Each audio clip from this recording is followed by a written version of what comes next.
Radio Cleu, tu punto de encuentro.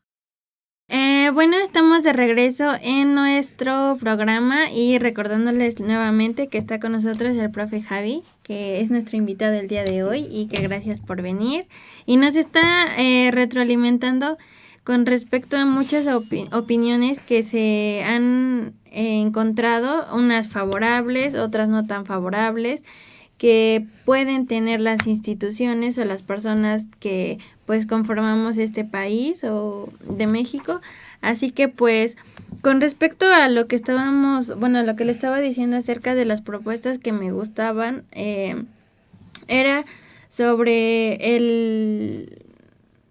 lo del aeropuerto, que ya antes de ir a corte pues comentó, lo de incluir al sexo femenino, género femenino, también sobre el darle esa atención adecuada que se ha ido dejando atrás, que es de los grupos que han sido más discriminados, como los de incapacidad visual, también motora, entre otros, así como los grupos indígenas. Y también sobre el darle esta libertad de expresión a básicamente a todas las personas, porque como Andrés Manuel lo plantea, que pues todos debemos de tener ese derecho y que por lo tanto debemos de respetar esta culturalidad que hay en el país. Exacto, y opiniones que hay al respecto, porque pues incluso hubo una parte que no la había escuchado sinceramente, pero que me gustó mucho, que es esto de la revocación del mandato. Eso no, la verdad o si lo escuché, la verdad no le puse atención, pero es algo que me llamó mucho la atención, de que pasados 2 años de su gobierno, de su gestión. De su gestión, él iba a hacer como unas encuestas o algo así, a preguntarles a nosotros, a los mexicanos, que cómo estaba llevando su gobierno y que si opinaban que estaba bien, pues él iba a continuar.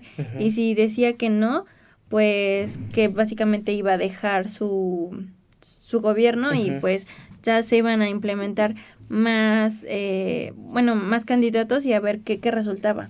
¿Y de eso qué opinas? Mira, yo lo que pienso ahí es que tiene que reglamentarse primero, porque no está reglamentado. Y segunda, te diría que hay ejemplos que han pasado en el mundo de este tipo de encuestas, de este tipo de opiniones ciudadanas, que no forzosamente han sido las más adecuadas. Te pongo 2 ejemplos. En Colombia, cuando tratan de negociar la paz con la guerrilla, con las FARC, había más de 220 acuerdos que iba a firmar el gobierno colombiano con la guerrilla, pero digamos, de manera coloquial, de manera sencilla, el tema era que la guerrilla se iba a desarmar, iban a desintegrarse y habría, no impunidad, habría cierto perdón de cierto tipo de delitos por parte del Estado colombiano. Lo someten a la consulta popular. Esto iba a generar en apariencia la paz del Estado colombiano, es decir, menos muerte, menos violencia y demás. Cuando lo someten a la consulta pública, el pueblo colombiano votó que no. Ellos dijeron, no es que no queramos la paz, pero no queremos que los perdonen, ¿no? Lo que queremos es que con la fuerza del Estado tú los sigas combatiendo, los detengas y al final reciban un castigo. Cuando estamos del otro lado, cuando no hemos sido víctimas, y viene un poco a colación también con la ley de amnistía o con el tema de la amnistía que planteaba también el propio Andrés Manuel en campaña, que todavía deja ahí algunas dudas, ¿no? Decían, a ver, secuestro no, lavado de dinero no, tráfico de personas no, tales delitos no, habría nada más que aclarar cuáles sí y cuáles no. Y regreso al punto, es fácil hablar cuando no has sido víctima, ¿no? Sí. O sea, tú dices, ok, si se va a generar la paz en el país por desarmar a los grupos de delincuencia organizada y los vamos a perdonar y les vamos a concesionar cierto tipo, es decir, te quedas con el dinero pero entregas los laboratorios y las rutas donde comercias droga, pareciera que es una buena idea, decir, ok, ya no va a haber muerte, ya no va a haber violencia, ya no va a haber ejecuciones, ya no va a haber levantados, ya no va a haber todo este tipo de cosas que vemos todos los días, pero que además hemos normalizado. Pero cuando tú has sido víctima de alguno de estos sucesos, cuando tú tienes un familiar que perdió la vida por el narcotráfico, o los jóvenes estos de Guadalajara, que por un error perdieron la vida porque los confundieron con gente de un grupo de delincuencia organizada, seguramente sería mucho más complejo decir sí a la paz, sí perdónenlos cuando hemos sido víctimas directas o indirectas de la violencia que se ha generado en el país. Por eso te decía que no siempre este tipo de consultas podrían generar la mejor decisión. Habría que ver a quiénes se van a consultar también, ¿no? Cosa que también se hizo en Venezuela y no quiero comparar Venezuela con México de ninguna manera, ni pensar que el gobierno de Andrés Manuel será, como lo han dicho mucho, que nos vamos a convertir en Venezuela, pero bueno, ya hicieron un referéndum donde el presidente siempre ganaba por un amplio margen, y ya pasó con el Brexit en Inglaterra, ¿no? Ahí incluso el primer ministro, la diferencia fue muy poquitita, fue de 53.7% contra 49.3%, que los ingleses votaron por salir de la Unión Europea, y el primer ministro renuncia por un porcentaje mínimo de gente que la diferencia entre que sí salir o no salir de la Unión Europea, el primer ministro renuncia. La otra es que debemos entender que la labor y la responsabilidad que se tiene a cargo de la presidencia de la República es enorme. No es, digo, voluntarios yo creo que han tenido todos los presidentes por sacar adelante al país. El problema es que no es un asunto sencillo. Regreso a la entrevista que le hacían al próximo secretario de Seguridad Pública, y él decía, en 3 años, la primera etapa es la de la profesionalización y capacitación de los mandos y de los cuerpos de seguridad pública, y en 3 años paulatinamente iremos sacando al ejército de las calles, y entonces vendrá un proceso de pacificación, que habrá menos violencia y demás. El problema es que el tema de la capacitación, el problema es que el tema de la profesionalización de las instituciones de seguridad pública no solo depende de la federación, depende de las entidades federativas y depende de los municipios, y depende de la propia capacidad que tenga el Estado mexicano para contratar a las personas más honestas, y a las y los mejores hombres y mujeres que desarrollen, que entiendan y que amen el tema de la seguridad pública desde el nivel operativo, el nivel policial.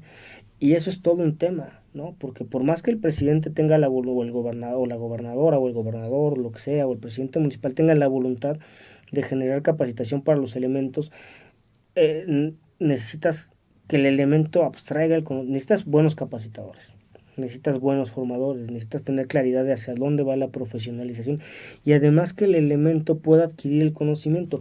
Nos pasa también en el aula, ¿no? Tú como director de una institución dices, yo quiero que mi escuela sea la mejor en criminología, en criminalística. A nivel micro. Pero no solo depende de la voluntad del director, ¿no? Depende de que contrate buenos coordinadores, depende de que contrate buenos maestros, y si se puede a los mejores maestros. Pero ¿quién te dice que son los mejores maestros? ¿O qué indicador vas a tener para saber si son los mejores o los peores, ¿no? Y además todavía depende de la voluntad de los alumnos, Sí. ¿no? O sea, si el alumno dice, tengo al mejor maestro en criminología, tengo al mejor maestro en hechos de tránsito, tengo al mejor maestro en dactiloscopía, en documentoscopía, pero si el alumno llega y se duerme en clase, si el alumno llega y no está poniendo atención y está en el Facebook, toda esa buena voluntad del director de la institución, todo el trabajo que se hace a nivel coordinaciones, todo el trabajo y desarrollo que hace el maestro para preparar la clase, para dar la información lo más oportuna, lo más digerible posible, lo más nueva posible, lo mejor que hay en el mercado. Si el alumno no tiene la voluntad de aprender, es muy complicado. Y que el alumno tenga la voluntad de aprender no solo depende de él mismo. Tiene depresiones, tiene conflictos económicos, a lo mejor trabaja toda la noche y le resulta muy complicado llegar a una clase a las 8 de la mañana y estar al 100% poniendo atención. Entonces, no es un asunto nada sencillo, que no todo, eso debemos entenderlo, que no todo le corresponde a la federación. O sea, el 2 de diciembre, el 1 de diciembre que tome protesta Andrés Manuel López Obrador, en automático las policías no van a estar capacitadas. En automático las policías no van a ser policías profesionales, es un proceso largo, además tenemos un montón de elementos. Solamente la Ciudad de México tiene 90,000 policías, que es la corporación más grande que hay en el país. Incluso la Ciudad de México tiene más elementos que la Policía Federal, que podrían capacitar sí a los elementos de la Policía Federal en 3 años, sí, pero la Policía Federal no le alcanza la cantidad de elementos que tiene como para suplantar a las policías municipales y a las policías de entidades federativas. Entonces el reto es enorme y depende de la colaboración desde el policía que tiene que ir a tomar la capacitación, el instructor, el que contrata al instructor, el que lleva el Consejo Estatal de Seguridad Pública, el secretario de Seguridad Pública y de ahí para arriba hasta el propio presidente de la República. Entonces, algo que sí debemos entender es que no son procesos nada sencillos. Por eso a mí no me encanta la revocación del mandato, porque 2 años es muy poco tiempo para poder ver una transformación, un cambio de 180 grados, que en 2 años no vamos a vivir en Finlandia, ni vamos a vivir en Noruega. Es un proceso muy largo que se tiene que dar, donde además todos tenemos que colaborar, ¿no? Porque si tú sigues teniendo policías preparados y capacitados, pero tú sigues vendiendo droga, consumiendo droga, comprando ilegal, aún las grandes sociedades, en Rusia ha habido un montón de problemas que se han vuelto muy famosos con estos temas virales de extracción de información, con Sage y con el portero de Brasil y con una conductora de ESPN, me parece, que aún ese tipo de sociedades desarrolladas que tienen mucho dinero, que tienen bien trabajados los temas de la inteligencia, aún así ha habido extracción de información y se ha visto publicada. Entonces no es un tema nada sencillo, es un tema que requiere mucha preparación, que requiere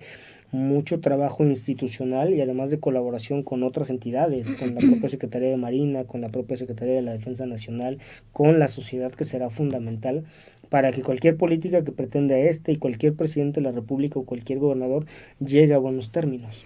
Sí, con respecto a eso de los 2 años, igual estábamos platicando la vez pasada mi familia y yo, que, o sea, a lo mucho, si tenemos suerte, se va a ver cambio en 1 año aproximadamente, si es que tenemos suerte. Si no, pues van a pasar 2 años y esos 2 años pues ya es el límite.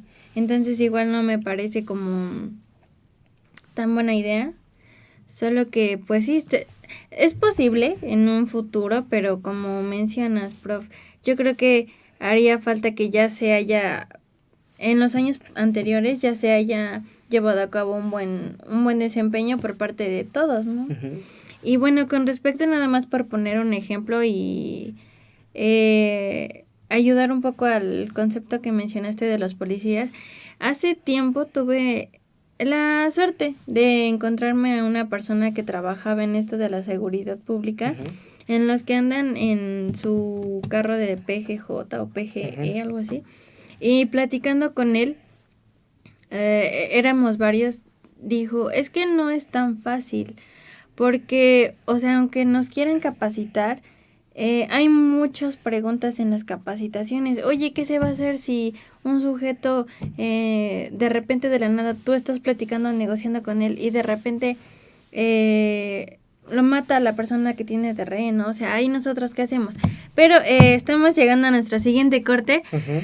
Así que regresamos, prof. Estamos en Facebook como Radio Cleu, en la página oficial cleu.edu.mx, diagonal radio, en Instagram como Cleu Universidad y en YouTube como Radio Cleu.